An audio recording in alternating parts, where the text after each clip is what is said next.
Welcome back. So in this video we're going to talk about the different stages of new venture development, okay?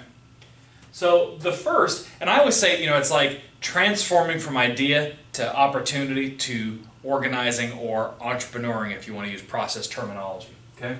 So the seed is when you are transitioning from idea to opportunity. I've got this great idea. I'd be so rich if only I could do whatever that is. If you refer back to Sarasvathy, this would be like your idealized aspiration or generalized aspiration. I want to be the richest man alive. I want to be the best tech entrepreneur. I want to be whatever. And that's your idea. And then that starts translating into I want to be really rich. And the way that I'm going to be really rich is I'm going to have this amazing Gordon Ramsay-like restaurant in the middle of Texas. It's not going to work if you do. But, that's an idea. Okay? So this is when we talk about idea to opportunity. So this is idea to first sale. That's a transition to opportunity. So you get your generalized aspiration and you have sold your first product. Sometimes it's called an MVP or minimum viable product, not a most valuable player, but you sold that first product.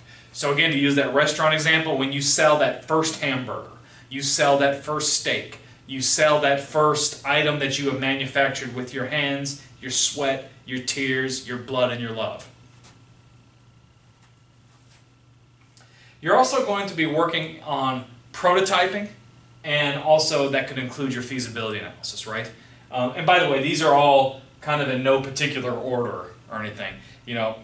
Nothing in entrepreneurship is ever like clean cut and black and white. So, in fact, you might actually do prototyping before your first sale, or you might do your first sale as you continue prototyping. There's no like roadmap, okay? So what is prototyping? That's when you are developing products and testing them out. So, I remember watching the Ali G show when I was in college, and he had a business idea, and it was for an ice cream glove. And the idea was that if you had a suit on and you bought ice cream from an ice cream stand, you could put this glove on and it would protect your suit from like the ice cream dripping down the cone. It's actually quite a funny idea, and it was a funny episode. But the point is, he actually had an ice cream glove to show people. That was his prototype. Here, I've got this ice cream glove, try it on, here's some ice cream, and see what you think. And that's what you normally do with a prototype, is you engage in feasibility analyses. I've got a whole playlist on feasibility analysis on my channel. Definitely check it out. The whole idea of a feasibility analysis, it's basically you're saying, hey, is this a product that do you think could be successful? Is this a product that you want? Is this a product that you think could make a profit? It's basically looking for future customers and getting that feedback. And the best way to do it is with a prototype. I mean, it's one thing to say, hey, I've got this great idea. It's kind of for an ice cream glove. I don't really know what it looks like or what kind of materials it's going to be made out of. What do you think? Well, I mean, people aren't going to really be able to give you very good feedback. Versus, aha, here is an ice cream glove. Stick this bad boy on and eat this ice cream and tell me what you think. Well, then they can give you some, well, maybe you should use a different material. I don't like the color. This doesn't actually fit over my cufflinks. Then you can get that really detailed feedback. But you should always have some sort of a prototype. Sometimes you can get away without having a true prototype if you have something that clearly demonstrates the product's functionality.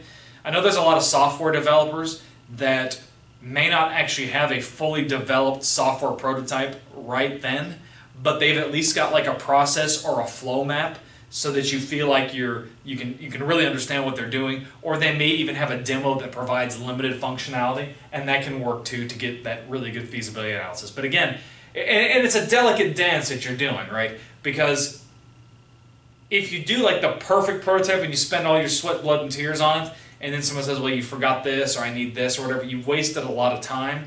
But if you have nothing, then you can't get the feedback either. So a prototype is very much a rough draft. But that's what's going on in this seed stage. And there's no fixed timeline for this. Right? This could be something that you kind of start here and there, and then later on it really changes. So I always say about my buddy Mark, growing up, he was a middle school science teacher. And his business was he made bird houses, and he sold them. And he never really thought that he would ever make a business of it. For him, on the weekends, it was relaxing. He liked working with woodwork. He just liked the process of making birdhouses.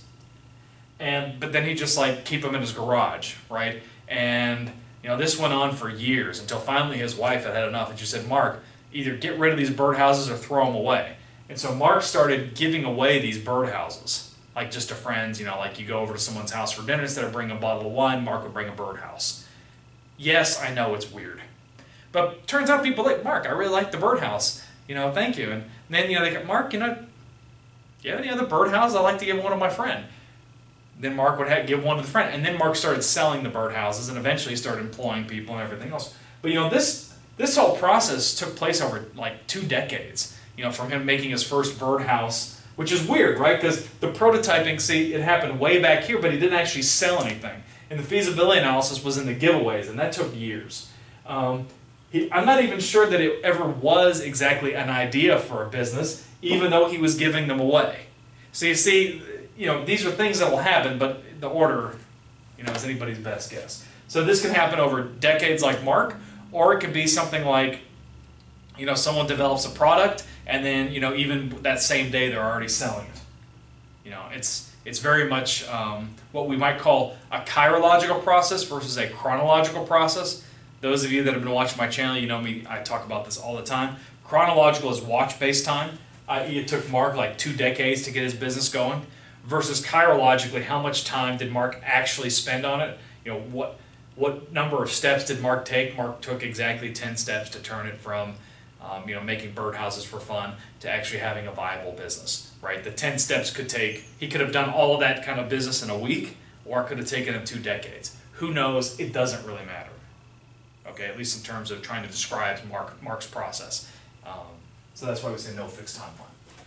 So once you move from seed, then you move into the startup phase. And those of you that have been following my channel or have taken classes with me before, you're probably familiar with Arthur D. Little's product lifecycle model. I've got videos on that on my channel if you're interested. This actually matches quite closely the Arthur D. Little's product lifecycle model.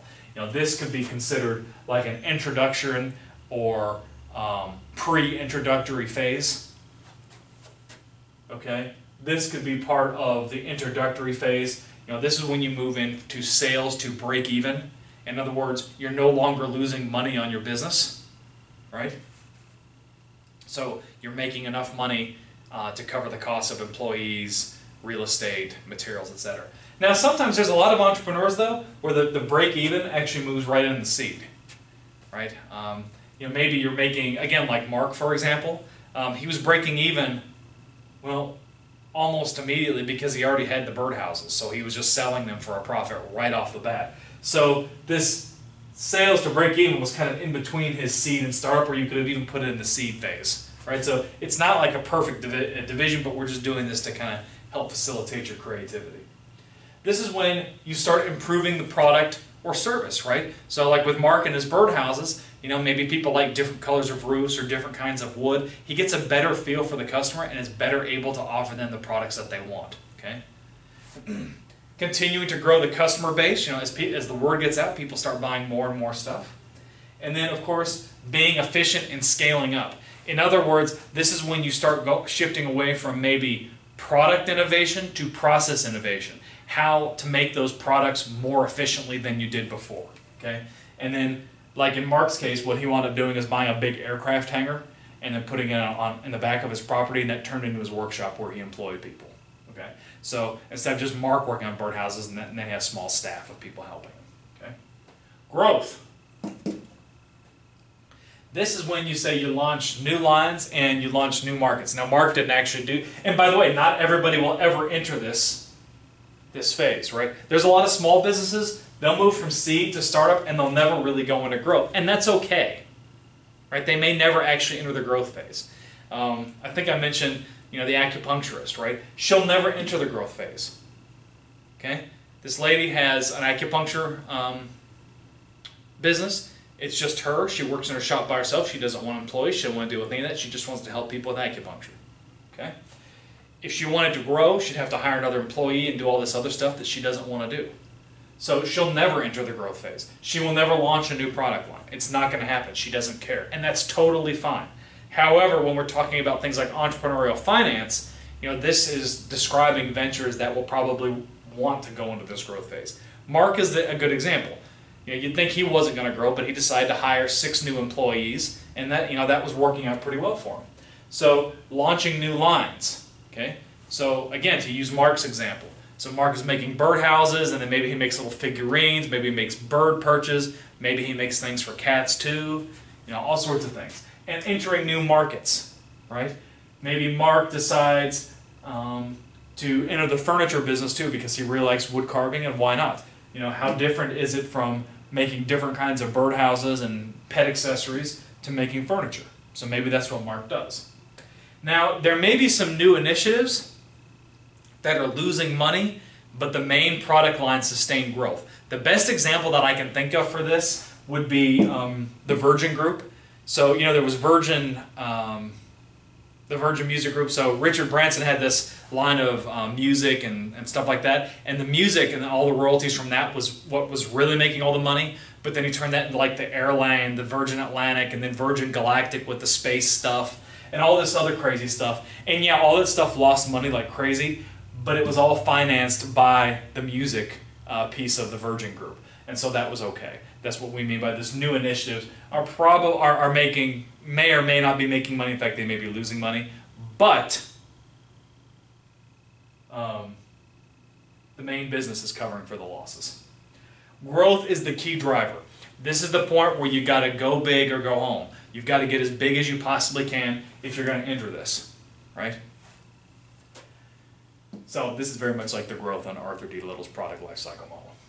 Then we have the maturity phase, and this kind of actually looks similar to the decline phase also in Arthur D. Little's product lifecycle model. But so the growth is going to slow down. Why is the growth slowing down? Because you've actually saturated the market at some point, right? Think about McDonald's.